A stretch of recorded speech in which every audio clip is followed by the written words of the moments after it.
నమస్తే. నేను మీ కుప్ప పద్మిని. ఇన్నాళ్ళు మీ సపోర్ట్‌ని నాకందిస్తూ, మీ ప్రేమని నాకందిస్తున్న ప్రతి ఒక్కరికి కృతజ్ఞతలు. ఇప్పుడు చూడబోతున్న ఈ వీడియో కూడా ఖచ్చితంగా మీకు ఉపయోగపడుతుంది. లైక్, షేర్ అండ్ సబ్స్క్రైబ్ చేసి మీ ఇష్టాన్ని, అలాగే మీ సపోర్ట్‌ని నాకందించండి. అలాగే ఈ వీడియో పట్ల మీ అభిప్రాయాన్ని కామెంట్ సెక్షన్‌లో కామెంట్ చేసి నాకు తెలియజేయండి. నమస్తే. నమస్తే. Welcome to our channel. నేను పద్మిని. ప్రస్తుతంతో పాటు ప్రముఖ ఆధ్యాత్మికవేత్త, నారీసేన ఫౌండర్, దత్త ఉపాసకురాలు శ్రీమతి లతా దత్త గారు మనతో పాటు ఉన్నారు. మాట్లాడదాం. నమస్తే అక్క. జయ గురుదత్తారా. అక్క, నిత్యం ఇంట్లో దీపారాధన, అసలు నిత్యం ఇంట్లో కనుక దీపారాధన చేస్తే ఆ ఇంట్లో ఉండేటటువంటి పాజిటివ్ వైబ్స్ మాటల్లో చెప్పలేం డెఫినెట్ గా కదా. ప్రతిరోజు నియమంగా చక్కగా దీపారాధన చేసుకుంటూ ఉంటే రోజు రోజు ఒక్కొక్క మెట్టెక్కుతూ జీవితంలో మంచి ఉన్నత స్థానానికే వెళ్తుంది ఆ కుటుంబం తప్ప. అసలు అద్భుతం ప్రతినిత్యం దీపారాధన. అయితే ఎవరి కుటుంబ ఆచారాల ప్రకారం వాళ్ళు దీపారాధనలు చేసుకుంటూ ఉంటారు. కొంతమంది ఓన్లీ సాటర్డేస్ చేస్తుంటారు, ఓన్లీ అగరబత్తి చూపించేస్తారు, దీపం పెట్టడం. అది వాళ్ళ వాళ్ళ పెద్దలు చెప్పినటువంటి తీరు. ఎనీవేస్, అసలు ఈ దీపారాధన నిత్యం పెట్టడం వెనకాల ఉన్నటువంటి ఆంతర్యం ఏమిటి? నిత్యం ఎందుకు పెట్టాలి దీపం అని అంటే ఏం చెప్తారు? చాలా కనెక్షన్ ఉంది పద్మిని. చాలా చక్కటి ప్రశ్న. ప్రతి ఒక్కరు కూడా మా సమస్యలు తీరిపోవాలి. అసలు నువ్వు పూజ, అసలు నువ్వు దీపంలోనే సమస్తం ఉంది. సమస్త నవగ్రహాలు దీపంలోనే ఉంటాయి, పంచభూతాలు దీపంలోనే ఉంటాయి, సమస్త పంచభూతాలకి నవగ్రహాలు కూడా ఉంటాయా? అన్ని కూడా దీపంతో సంబంధం ఉంటాయి. అందుకే పూర్వం నుంచి కూడా ఒక దీపం వెలిగిస్తే చాలు, నీ సమస్త దోషాలు హరిస్తాయి అని పెద్దలు ఊరికే చెప్పలేదు. మన సనాతన ధర్మం కూడా ఊరికే చెప్పలేదు. ఈ నిత్య దీపం అనేది మా ఇంట్లో దాదాపుగా నిత్య దీపం అంటే పొద్దున్న వెలిగించి తర్వాత ఘృతం అవ్వటం కాదు. మా ఇంట్లో వెలిగించేది నిత్య దీపం. దాదాపుగా 10 సంవత్సరాల నుంచి నిత్య దీపం వెలుగుతోంది మా ఇంట్లో. అంటే అఖండ దీపం లాగానా? అఖండం అని అంటే అసలు ఆరకూడదు. నిత్య దీపం అంటే అది అయినప్పుడు ఎవరు చూస్తే వాళ్ళు, అబ్బాయి గాని మా వారు కానీ వెలిగిస్తూ ఉంటారు కాలు చేతులు కడుక్కొని. ఎలాగో మా వారు రోజుకి 3-4 స్నానాలు ఉంటాయి కాబట్టి ఆయన ఖచ్చితంగా ఆ దీపం అంటే మాక్సిమం వెలుగుతూనే ఉంటుంది. ఎప్పుడైనా ఇది అయినప్పుడు సాయంత్రం పూట అలాంటి నిత్య దీపం మా ఇంట్లో వెలుగుతూ ఉంటుంది.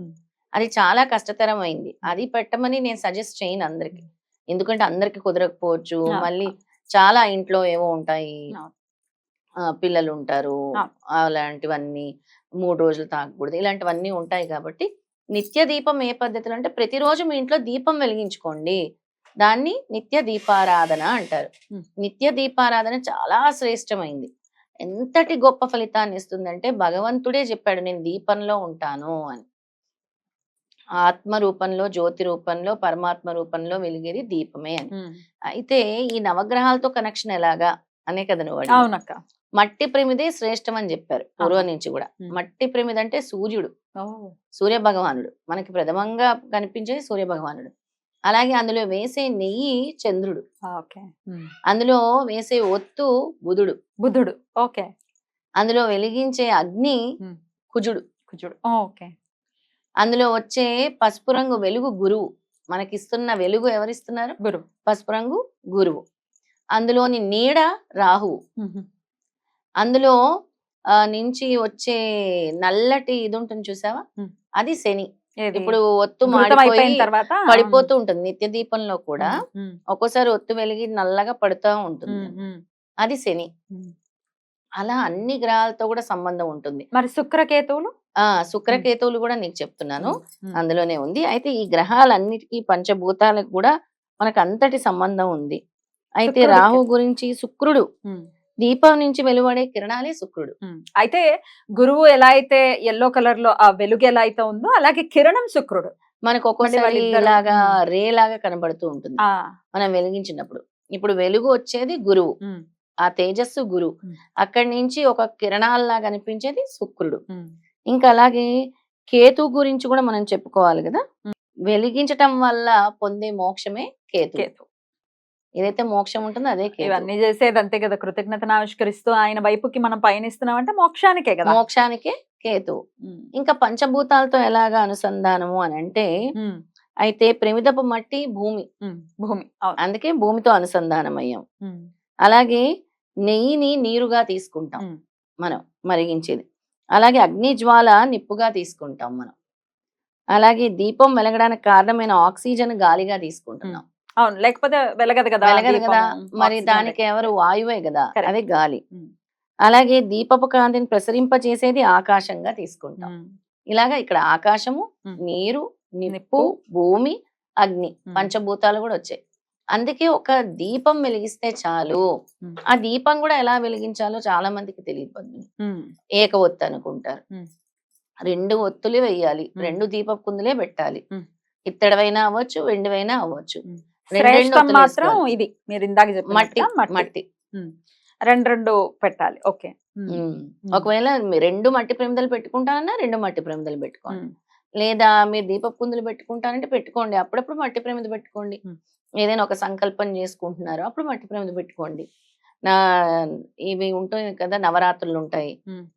అలాగే ఏదైనా విశేషమైన రోజు ఉంటుంది, ఏకాదశి అవ్వచ్చు, పౌర్ణమి అవ్వచ్చు, అలాంటప్పుడు పెట్టుకోండి మట్టి ప్రమిద. ఉమ్.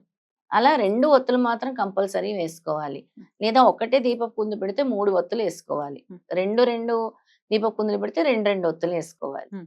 అయితే చాలా మందికి అపోహలు, ఎలాగా మాకు దీపం ఇదైపోతే ఎలా, ఉమ్. అలాంటిది ఏమీ ఉండదు. అంటే దీపం బాగా మొత్తం ఒత్తంతా మాడిపోతోంది, అదే ఘృతం అయిపోతోంది అని అంటే చాలా భయపడిపోతుంటారు. చాలా భయపడిపోతుంటారు. అలా భయపడాల్సిన అవసరం ఏమీ లేదు. మనకు ఉండేటువంటి దోషాలని స్వామి తొలగిస్తారు. ఇంకా మీకు మంచే జరుగుతుంది గానీ మొత్తం తీసుకుంది ప్రకృతి, ప్రకృతి ఎందుకు చెడు భయపడతాం? ఏమీ జరగదు. ఉమ్. అది.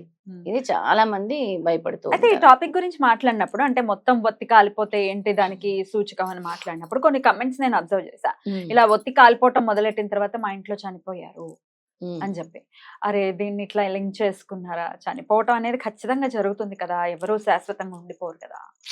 సో బాధ అనిపించింది. అయ్యో అసలు దాన్ని దానికి దీనికి సంబంధం లేదు. అలాంటి అనవసరం అపోహలు, అపోహ. భ్రమలు తొలగించుకోవాలి. Yeah, yeah. ఎప్పుడైతే అలా అవుతుందో మీకు వెంటనే ఇంకొక ఒత్తి మీరు పక్క నుంచి వేసుకోవచ్చు. ఉమ్, ఉమ్, మళ్ళీ ఆ వెలుగు ఇస్తూ ఉమ్, ఉంటాడు. భగవంతుడు ఏం చెప్పాడు, ఎప్పుడు నేను జ్యోతి రూపంలోనే ఉంటాను, ఉమ్, వెలుగుని ప్రసరిస్తూనే ఉంటాను. ఉమ్. నీకు ఆ ఒత్తి అనేది కాలుతుందంటే నీ కర్మలు అందులో కాలుతున్నాయనే Exactly. అర్థము అని స్వామి చాలా వివరంగా చెప్పారు. Exactly. అలా Exactly. ఆ దీపాన్ని కూడా మీరు ఎలాగ దాన్ని కూడా పూజించాలి. మీరు ఉమ్. చక్కగా గంధం పెట్టండి, కుంకుమ పెట్టండి, అక్షింతలు వేయండి, దీపం జ్యోతి పరబ్రహ్మం అని దండం పెట్టుకోండి. ఉమ్, అలాగా ఉమ్, ఆ స్తోత్రం చదువుకోండి చక్కగా. ఉమ్.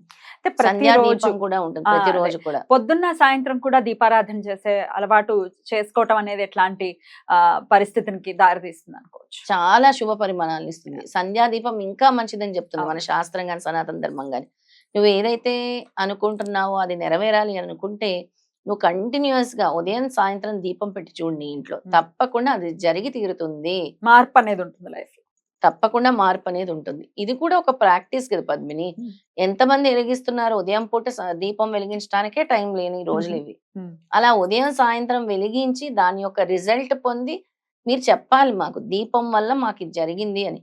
దీపంలోని అంత శక్తి ఉంటుంది, అంత వెలుగుని ప్రసరిస్తుంది, అంత శక్తి ఉంటుంది, అంత కాంతి ఉంటుంది. నీ జీవితంలో వెలుగుని నింపేది కూడా ఆ దీపమే. ఖచ్చితంగా. అయితే సాయంత్రం పెట్టినప్పుడు వేరే కుందులు పెట్టాలి కదా, ఫ్రెష్ వే? చాలా ఫ్రెష్ మంది వే అందులోనే పెట్టాలి. పెట్టేస్తాం. లేదు, ఫ్రెష్ వే పెట్టాలి. ఉమ్. ఫ్రెష్ వే, తోమినవే పెట్టాలి. ఉమ్. ఎప్పటికప్పుడు శుభ్రం చేసుకోవాలి. అక్కడ ఉమ్. శుభ్రం లేకుండా మాత్రం దీపారాధన చాలా బ్యూటిఫుల్ గా ఎక్స్ప్లెయిన్ చేశారు. Thank you so very much. నమస్తే. జై గురుదత్త. శ్రీ గురుదత్త.